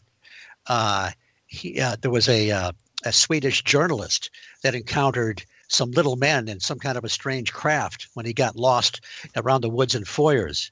And at first he thought it was a submersible with divers, but these guys got in this thing and took off. He goes back to Sweden to write his article, and he's plagued by a man in black on his property. We know that because there was some correspondence between him and John Keel. But the thing is that Holliday was examining other lakes and lochs in Scotland, Ireland, and so forth, because if you go around the world, you find similar creatures with the humps and the long neck. But some of these lakes were so small that the fish population wasn't big enough to support any kind of a creature that size, much less a colony. So he was finding. So he went back. He started to read Carl Jung. Carl Jung wrote Flying Saucers, A Myth of Things in the Sky, and kind of related the flying saucers to the collective unconscious. Yeah. And so he went back into, of course, we have the Kelpie, the water horse, which was a shapeshifter and thought of as evil, by the way. And also he found these old carvings, ancient carvings, where you had the disc or the mandala or whatever in conjunction with the serpent or the worm. And he thought they were kind of two sides of the same phenomena, good and evil. But he began to believe that Nessie was probably more of a paraphysical being than a flesh and blood unknown creature. Well, that goes in line with a lot of other, like even the North American Bigfoot and Sasquatch has, I believe, just based on the evidence and people's experiences, that it is more of a para-type of creature that has high strangeness attributes to it, and it's not just a typical flesh and blood hominid. I mean, I have a lot of friends in the Bigfoot research community, and most of them do look at it as an undiscovered great ape or some kind of animal. And I respect their opinion. I do. But there's too many other stories out there of people having such odd experiences with it that it's very it's just too strange. You mentioned Skinwalker Ranch earlier. There's the part in the book Hunt for the Skinwalker George Knapp and Colm Kelleher wrote. And one of the phenomenon that was witnessed by the NIDS team that was investigating the ranch was they were watching this area night vision one night, and they watched this portal open up, and this Bigfoot-like creature crawls out of it, jumps out of it, and runs into the woods. Right, I remember that. So, and even in the East Ranch up in Washington, are you familiar with the East Ranch? Yes, I think James Gilliland. Yeah, yes. And, right. Not only do they deal constantly with seeing UFOs up there, but they've had a lot of Bigfoot encounters around the area, too. And the phenomenon seems to be connected in some way. In fact, that's what I seem to be finding in a lot of this stuff. What used to be what we would look at as all separate types of phenomenon, ghosts, UFOs, Bigfoot, other cryptid creatures, is way more interconnected than we realize, because it's all part of this hidden reality that we're just now, I think, I wouldn't say we're understanding, because I think we're far from understanding it, but we are beginning to understand that it may all be related. You think it's possible that we're breaking down those categories, aren't we? It is almost human nature. We categorize things to make them more understandable, more kind of into chunks that we can make sense of. But as you say, the categories we've created are starting to break down. These things don't fit into any one particular grouping. And I've often wondered, is it possible that there are two kinds of Bigfoot? That there is the missing hominid, this tall ape-like creature who is a physical flesh and blood creature. He exists. But so does the other one. That's, again, it's because we have an understanding, an idea of the possibility of that thing existing, that's an image that mentally is projected onto the more paranormal version of the thing. So maybe both of them are real. Well, I kind of look at it that maybe the Bigfoot is a real creature, but yet it has paranormal elements to it in terms of being able to come in and out of our reality and dimensions. Being that it shows an intelligence that is a lot higher than any normal animal, and could be on par with what we look at as the fairy culture, the dwarves, elves, fairies, which are obviously intelligent beings and not just animals or creatures. So when we're dealing with some type of intelligent type entities that seem to be able to either mask themselves by some kind of camouflage or concealment, or able to physically move in between our reality and their reality. Yeah, absolutely. And that actually raises an interesting question in itself. We were saying before about the fairies and things along those lines, trolls, etc. We don't get reports of those sorts of sightings anymore. If you go back 150, 200 years, that was all that was reported. So it seems as if either they've just suddenly vanished for no reason, or there is a different descriptions are now being applied to that same phenomena. That's also an interesting element. That there is a shift into our more modern understanding. We're abandoning older terminology in favour of new one that still is categorising things that probably don't belong in a particular category. Well, it does seem like some of these are flesh and blood, and then you have sort of the counterfeit, like the strange ones in Pennsylvania. John Keel actually addressed that possibility. He talked about paranormal mimicry, that perhaps you had some real nuts and bolts UFOs, a real cryptid, and so forth. But there's something, that mechanism in human consciousness, whatever it is, the ultra-terrestrial, the transmogrification of energy, that's for some reason mimics those things. So you'll get a UFO that looks like it changes shape and does impossible things. It may not be due to technology. It may be because it's more of a thought form or something like that. But even Ron Moorhead, Ron Moorhead was still is the premier Bigfoot researcher in the Northwest. He's the one that captured the Sierra Sounds, those great recordings of Bigfoot that have been analyzed. Yes, those were incredible. Well, his most recent book was called Quantum Bigfoot. And he says right in there, he says, this is a guy that believed Bigfoot was flesh and blood. He had interactions with him out in the wilderness. He says, Bigfoot is interdimensional. So that's, I think he disappointed a lot of people that are still believing that Bigfoot is totally completely a flesh and blood creature without any other strange overtones. Let me give you another weird connection here. I love these things. Alan Godfrey, he was a British police officer in, I think, Todmorden. Am I saying that right? Yes, you are. Yeah. Okay. This goes back to... I know where you're going with this one. Okay, good. 1980. Kind of a classic abduction. He's out on patrol. He has missing time. So several months later, he gets a legitimate hypnotherapist, puts him under, and he does eventually have the classic examination, with no deductible and no copay, without asking. But before that, he's apparently he's in this room, and the hypnotist is asking him questions about what he's seeing, and there's kind of a pause there, and he says, "There's a bloody dog in here." This guy's saying one of these classic large black dogs of British folklore, not just British folklore, is in this UFO, ostensibly an ET controlled UFO. And of course we have the whole folklore of the black shuck. The black shuck, absolutely, yeah. Yes. And that there's all kinds of connections with that into the Dogman phenomena in the U.S. And that even actually goes back to Mothman, because John Keel, I know I'm going all over the place, but these things all connect somehow.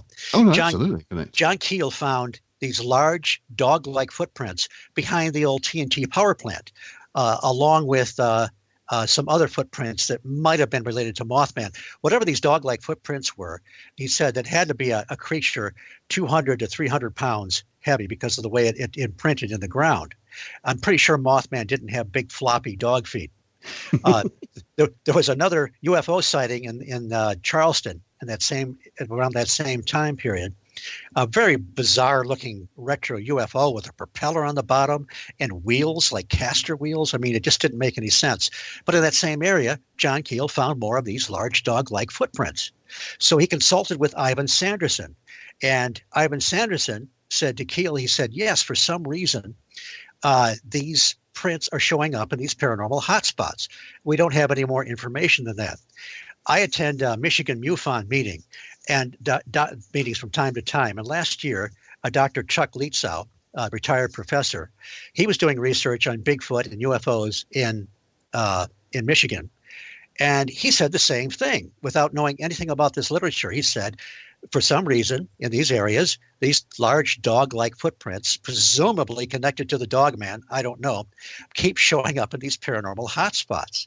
So again, you've got, and I consulted with Linda Godfrey, the lady who has written The Beast of Bray Road and has followed these kinds of cryptids and others for years. And she confirmed it. She said, yes, this seems to happen.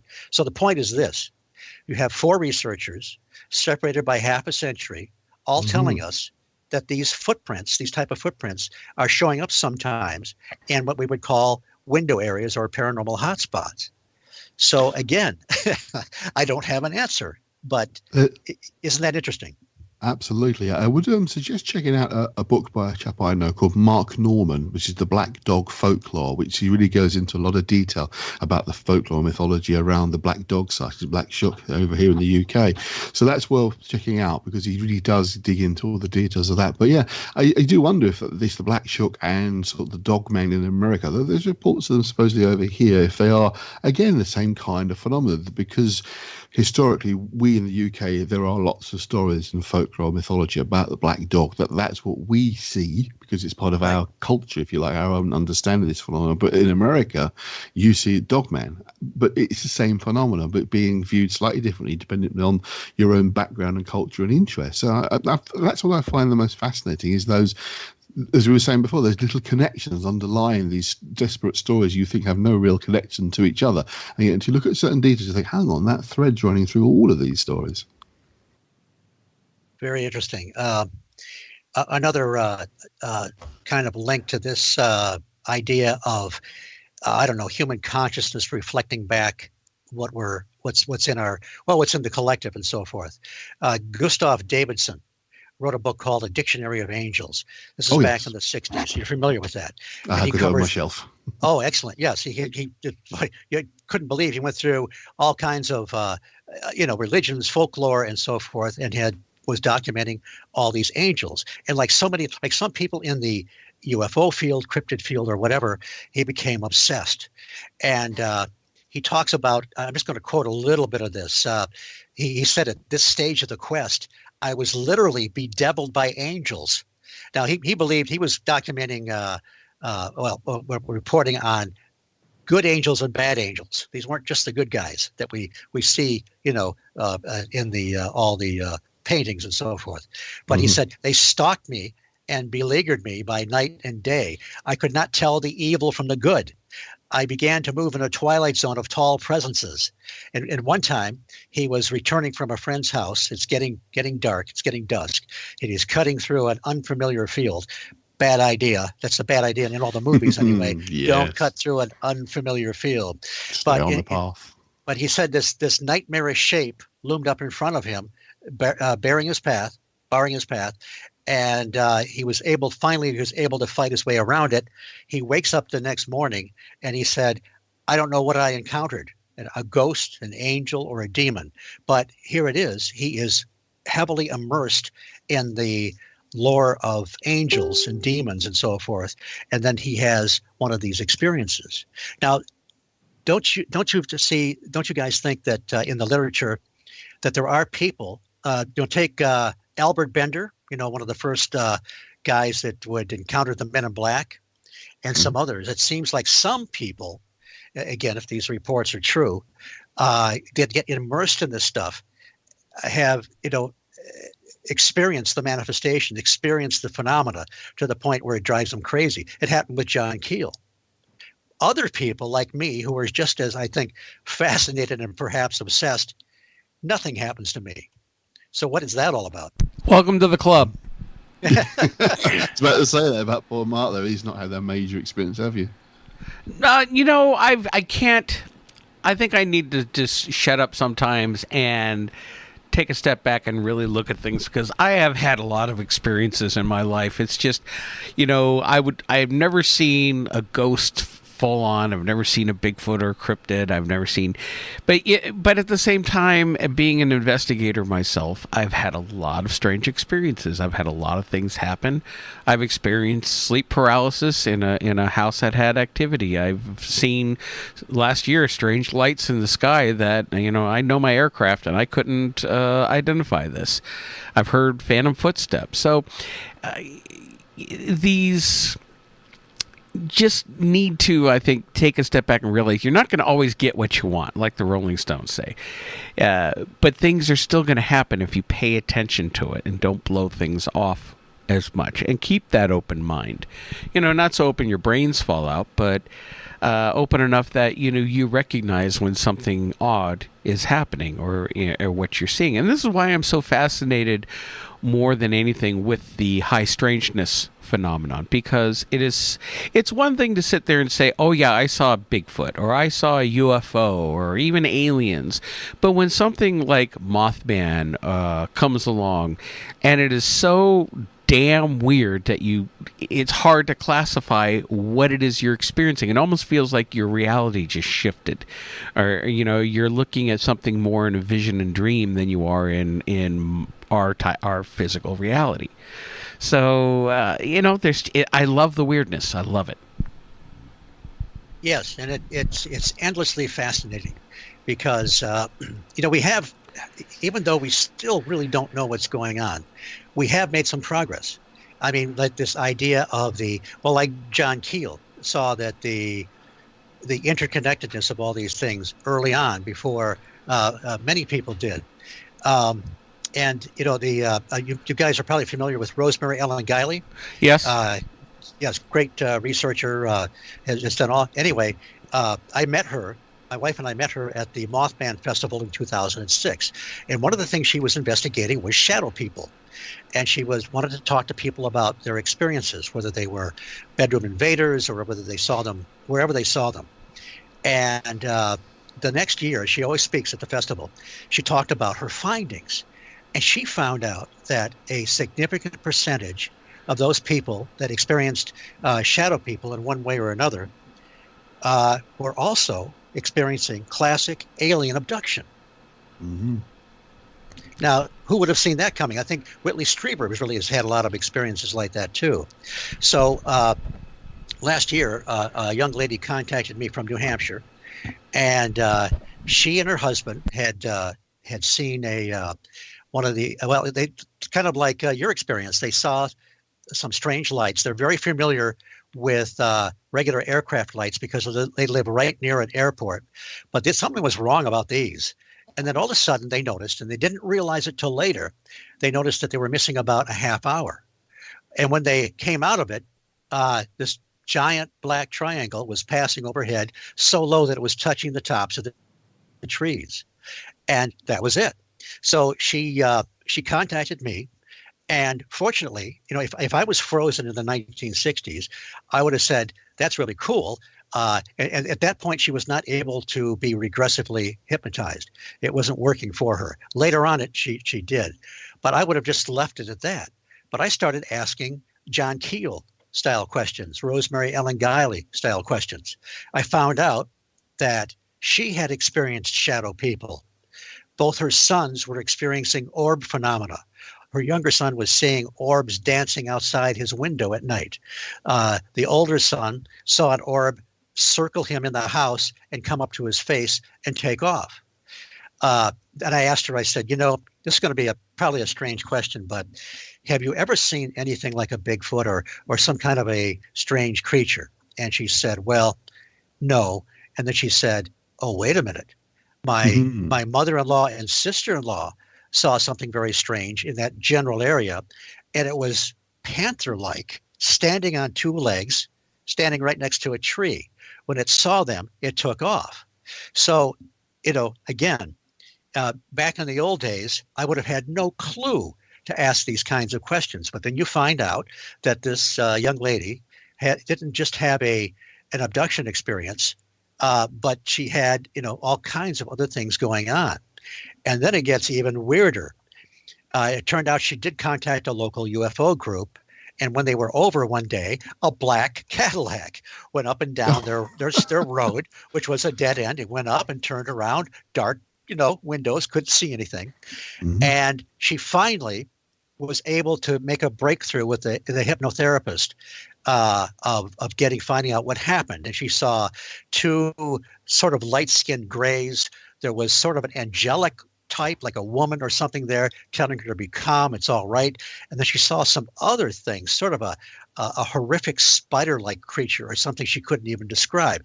Just bizarre. So anyway, she's driving home. She gets on the phone because she wants to tell this original UFO investigator that she finally made a breakthrough. And before she could tell him, he said, "Wait a minute, I have to tell you this first." He said, "I had kind of an out-of-body dream where I went into your bedroom where your husband and you were sleeping." He described the scene to the point where he knew that it happened. But standing next to their bed in his out-of-body experience or dream or whatever were these two of these light-skinned grays, Blimey. basically telling him, "Yes, we are examining her. We are making these abductions." Now, if that isn't a mind blower, I don't know what is. But and then you wonder, what do all these legs, these things connected with a basic abduction experience, which can be pretty strange all by itself, what does all the rest of that mean? Well, one thing I find about the abduction phenomenon in general is I know a lot of people, experiencers, abductees, however you would like to call them. A lot of people are very resentful. They go through anger. I know several people that I've interviewed. They don't understand it. Why are they doing this to me? And yet, when you going off of what you just said right there, these things sometimes take the time to tell people things. They talk to you. It's like, yes, we're doing this, or we need you to do this, or if it's not like going to the vet or even worse, animal testing, where we as humans don't even ask animals if they mind or try to calm them down. Cosmetics labs and pharmaceutical companies and whatever just use animals to experiment on and feel no remorse for it. So the fact that these things still they seem to do with us as they want, and yet at the same time they still take the time to talk to you. Like I mentioned Whitley Strieber a lot, based off of his books, Communion and Afterwards. And he'd mentioned about one of his early experiences that he remembered. He's freaking out and screaming, and one of the beings just said, "What can we do to help you stop screaming?" They could have just injected him to make him pass out, but, right. It was a communication of, there still, to me, seems like a type of respect going on there. On the other hand, when you look at the vast literature of encounters and the kinds of things that the entities, the others among us, tell people, sometimes they'll give predictions about what's going to happen to the Earth. There's any number of things. It does seem that that's a little bit different than what you're talking about. He was trying to make Whitley more comfortable, find out what was going on. But I would suggest to people that when they get messages about what's going to happen in the future and so forth, to be very cautious about believing any of these entities and their messages. I can't imagine how many times dire things have been predicted for the Earth, and the catastrophic Earth changes that haven't come to pass. And when some of them tell us what they're here for, sometimes they talk about hybridization, which is pretty creepy, and other things. I would just be very cautious that we're actually getting good information or the truth from some of these entities. There is no reason to believe anything that we're being told. I mean, even I've been doing a lot of when I go to the gym in the morning, I usually throw on the Paranormal Radio app, which we stream on, by the way. Paranormal UK Radio streams on the Paranormal app, but they also have a couple of old Art Bell replays playing old shows, and you get I spend my mornings listening to old Art Bell that I never got to listen to at the time back in the 90s and early 2000s, and now I'm catching up on all of these, and it's great. And the one thing they talk about when they talk about the conspiracies of the military and the government supposedly having a pact with aliens, and they allow the aliens to abduct people in exchange for certain technology. And yet there's also the stories about how they lie and they don't keep up their end of the bargain. Right. You know, they tell you what you want to hear. They manipulate. And that's where you do have to take what they say with a grain of salt. But there's also the other side of that coin is sometimes they tell you certain things, but I think they tell you something that only you can comprehend. There might be a lot more to it, but to tell you more, a person just wouldn't understand it or comprehend it. Because our brains don't work like theirs. Right. Even some of the, I'm also fascinated by channeling. And I don't think all channeling is created equal. I think some of it may come from a higher source than others.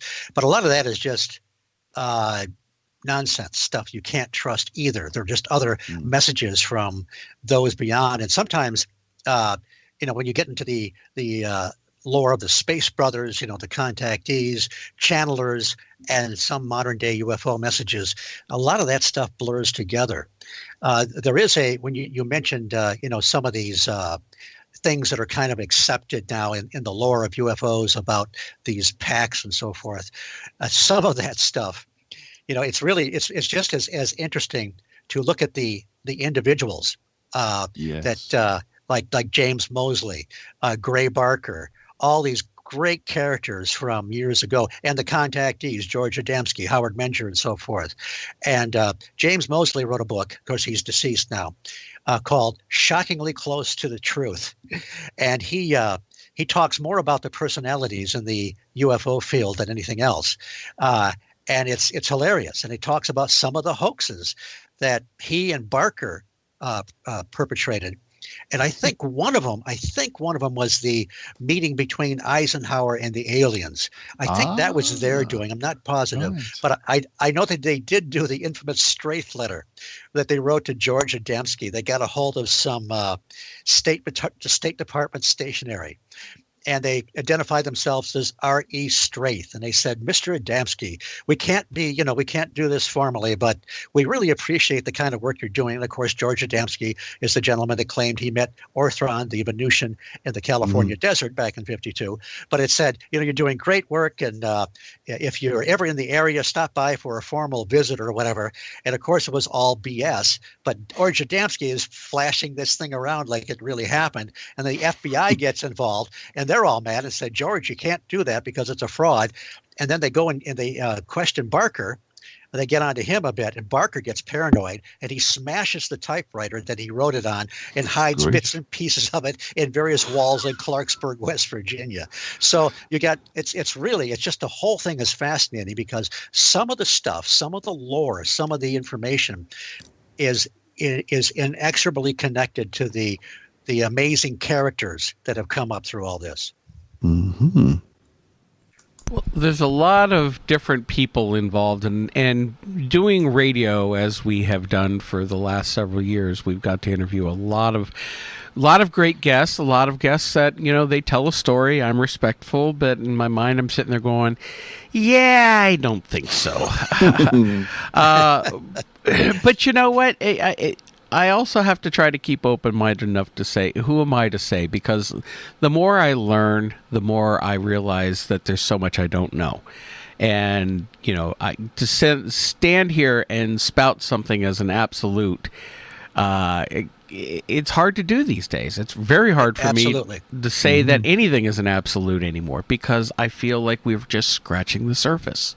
Even when you delve into some of the contactee stuff, some of it is definitely fraudulent, but you keep following that trail and you think, oh my God, there's something to some of this. Mm-hmm. So you're right about keeping the open mind. And understanding, like another concept, we were talking earlier about mixed concepts. And once again, I'm going to throw out Whitley Strieber. I don't know why Whitley's on my mind so much lately here, but, it's things that he had mentioned. And there was a concept early on that I struggled with. I really struggled. I go, oh, this is crap. This is absolute crap. I don't believe this. But then over time, I started to allow it to kind of come into my paradigm, and also reading the works of like John Mack and some of the Dolores Cannon, some of the the people who work with contactees.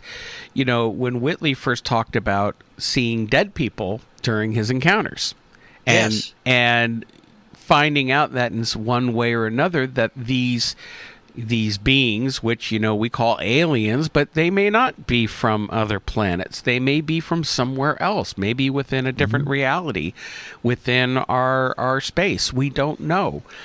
And some of them at the very least, and you have to say some because there seems to be lots of different types of entities and aliens out there with different agendas, but some of them seem to be directly working with us on a spiritual level. And whether you want to look at it from the New Age concept of raising consciousness and awareness so we all move up to the next vibration, I don't see that happening anytime soon. No. Or dealing with the actual cycle of whether it's reincarnation, coming back, cycling of souls. I mean, it's really fascinating concept that it adds a whole new take on the idea of our connectedness with, other entities and other levels of existence. Right. I'm sorry. I feel like I was just stammering all over the place in that one. Not at all. Not That's at okay. all. This No. This is one you weren't, but this is one field, if we want to call it that, where you can stammer as much as you want, and you still sound like we know what we're talking about. Or at least we think we do. We think we do. As long as we understand ourselves, that's the main thing, isn't it? That's right. I mean, I think what we can say, it's said in many fields, not just in the world of the paranormal, that there is no one single objective reality. There is no one world out there that we all just tune into. Our concepts and understandings of the world are different depending on who you are, your background, your history, your culture, your identity. And it does alter the reality around you. Not mean literally making things appear and disappear, although sometimes these things happen. But we can't just say you take us all out of the world and there's one concrete reality that's objective and it's out there. That just is not the case. I mean, not just in the world of paranormal, this is said in sort of philosophy and psychology, that just the world doesn't work like that. It really doesn't work that way. There is far more going on than is dreamed of in your world, Horatio, whichever the quote in from Hamlet is, which I just completely mucked up there. But you know what I'm saying? There's far more going on than we could possibly realize. And there certainly isn't one answer to all these strange things that are going on. Absolutely. Absolutely. Definitely. Well, we're coming up. We only have a few minutes left in the program. I think now would be a good time to mention and announce that Steve Ward, who we've been talking with this evening, is, first of all, fantastic show, fantastic interview. You plethora of information, and you're going to be having your own show here on the Paranormal UK Radio Network. Yes, the high strangeness factor. No surprise in the title. No. And Andy has been, he and I have been pulling our hair out, knocking out the last technical details. We're going to make sure I don't that... have much hair, Steve, so don't worry about me. Oh my God! Then I will pull my hair out in lieu of you pulling your hair out while we figure. I think we've got it. I think we probably have it under wraps, but we'll make sure all that's set to go. And so I've got a pool of people that are interested in sitting down with me for an hour, and I'll be doing it every fortnight. I love saying the word fortnight, by the way. That's the British term, fortnight. Yes, absolutely. That's right. Yes. Mm-hmm. Bi-weekly for us Americans. Yes, right. Okay. Well, we have that, and so that's going to be coming soon. We haven't nailed down an exact date on that, but we will be announcing it here in the next couple of weeks. So everybody, if you really enjoyed tonight's show, be sure to tune in to Steve's show. That will be premiering soon. We also have another show that's going to be premiering next week, Paranormal Dimensions with David Young. Will also be premiering fortnightly on Mondays. Mm-hmm. And of course, we have our shows with Jeff Davis's Peculiar World and our Scottish Boys with Weirder Hings. So we just have a lot going on here on the Paranormal UK Radio Network we're really proud of. I also want to do a shout out tonight because tonight we are also simulcasting over on XLR Radio, simulcasting the PAUK radio show. So we want to do a shout out to the folks over there. Thanks for streaming us, and to everybody listening over there. And we really hope you enjoyed the show tonight. I certainly did. May I get a couple of quick shameless plugs in here? Be my guest. Before we go. You can hear me weekly on Mac Maloney's Military X-Files as a correspondent. Always a lot of fun. And I contributed a chapter to a book called Weird Winged Wonders, edited by Timothy Green Beckley. And no surprise, my chapter is all about the Mothman and the Mothman Festival. And I've also started writing a book with a great co-author and partner named Joey Medea, which it'll be a while before that's out, but it'll be very much about a lot of the things we were talking about tonight. And I certainly had a great time tonight, even though I'm sure we didn't solve much, but we definitely had a blast. Can I just quickly say something else as well? As our listeners know, I've been covering for Mark for the last few weeks because Mark's work commitments got in the way. But this is my last show I'll be doing for a little while with Mark and Irene when Irene's around. So I'm stepping out of it. But I had a little chat with Steve on Sunday, and I'm occasionally going to come along and join in with Steve on his show, as maybe there's a bit of a co-hosting work going on there as well. So you haven't got rid of me completely, guys, even though this is my last show in the flagship show. Well, I'm definitely going to corral Andy for a guest spot once in a while, and we'll pick his brains. And I would love to have him as a co-host from time to time. That's certainly the plan. Well, Andy, we'll drag you on our show back often, so don't worry about that. It's not like we're kicking you to the curb. No, I would love to come on this show. I really do enjoy doing the show with you guys, definitely. Well, that's the one thing. We have a great team here on the Paranormal UK Radio Network. With Irene, hopefully, Irene, you're feeling better, and we'll be back to it next week. And our Tim Kelly, I forgot Tim's title now. He's going to kill me for that one. But Tim does a lot of great work, too. So, and all of our show hosts. I mean, we've really been growing, and things have been going fantastic. So, but we want to thank all of our hosts and all of you, our listeners, for helping us become the biggest and best paranormal UK radio network, the best UK-based paranormal network. So thank you very much for that. And on that note, I think that's it. So again, thank you everybody for tuning in. And Steve, thank you for coming on tonight. It's been fantastic. Well, thank you for having me. Andy, and we will catch everyone next week. So have a great evening, everybody. We'll catch you soon.